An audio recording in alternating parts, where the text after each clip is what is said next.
Isang nakalulungkot na balita ang bumungad sa mga netizen kamakailan. Ang ikalawang tao kasing sumailalim sa tinatawag na pig heart transplant o ang pagpapalit mula sa puso ng tao sa puso ng baboy ay nasawi na halos 6 na linggo matapos ang procedure. Kinumpirma ng ospital na the University of Maryland Medical Center na ilang linggo matapos ang nasabing transplant, nakitaan ng mga doktor ng rejection ng katawan ng 58-year-old na si Lawrence Fawcett. Unang na-admit si Fawcett sa UMMC noong Setyembre matapos ang ilang heart failure symptoms.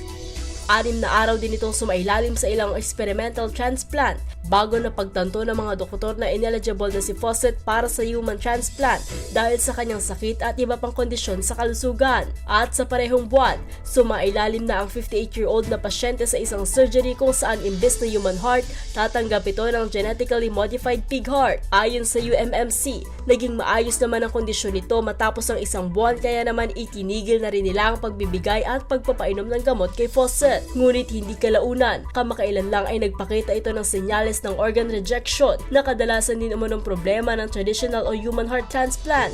Dahil dito, pumanaw na si Fawcett sa edad na 58. Matatanda ang ganito rin halos ang nangyari sa kauna-unahang taong sumailalim sa pig heart transplant na si David Bennett. Sa parehong ospital, isinagawa nila ang surgery kung saan nakasurvive naman ang pasyente, ngunit 2 buwan ang makalipas ay binawian din ito ng buhay. Bagamat hindi malinaw ang mismong rason ng kanyang pagpanaw, nakitaan ng senyales ng pig virus sa loob ng organs ni Bennett.